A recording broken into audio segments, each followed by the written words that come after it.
নমস্কার বন্ধুরা, আশা করছি আপনারা সবাই ভালোই আছেন আর সুস্থ আছেন। যদি বন্ধুরা আপনারা আপনাদের জীবনে সুখ, শান্তি, সমৃদ্ধি পেতে চান বা যদি আপনার ইচ্ছা পূর্ণ করাতে চান, তাহলে আজকের ভিডিওটা আপনারই জন্য।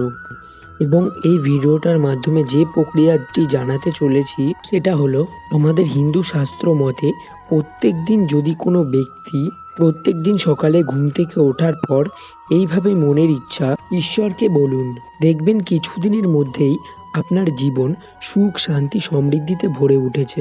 তার আগে ভিডিওটিকে লাইক করে কমেন্টে জয় শ্রীকৃষ্ণ লিখে চ্যানেলটাকে সাবস্ক্রাইব করে দেবেন, তাহলে তার জীবন অবশ্যই সুখ শান্তিতে ভরে ওঠে।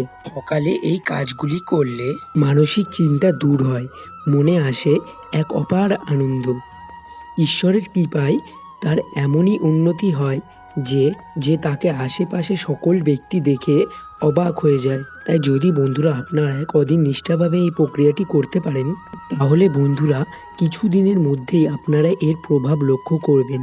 তাই বন্ধুরা আমরা আজকে এই ভিডিওতে জানবো যে সকালবেলা উঠে আপনারা কি কি কাজ করবেন। প্রথমে আমাদের সকালবেলা উঠে আমাদের হাতের তালুর দিকে তাকিয়ে ঈশ্বরকে ধন্যবাদ জানানো উচিত।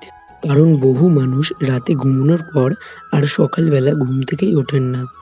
বহু মানুষ রাতের বেলা তার নিজের আপন মানুষকে হারিয়েছেন।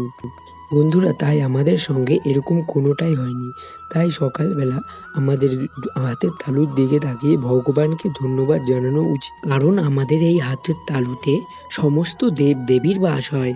তাই নিজের হাতের দিকে তাকিয়ে কোনো ইচ্ছা প্রকাশ করলে সমস্ত দেব দেবীর কাছে প্রার্থনা করা হয়।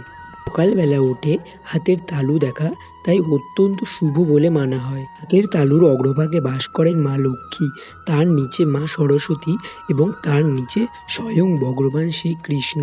তাই এর জন্যই আমাদের শাস্ত্রে হাতের তালু দর্শন করার কথা বলা হয়েছে।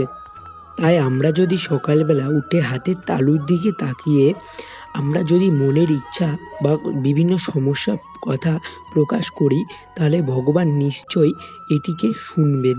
তাই সকালবেলা উঠে হাতের তালুর দিকে তাকিয়ে এই মন্ত্র 3 বার উচ্চারণ করবেন। এই মন্ত্রটি হলো ওং পরমাত্মতে নমঃ, ওং পরমাত্মতে নমঃ।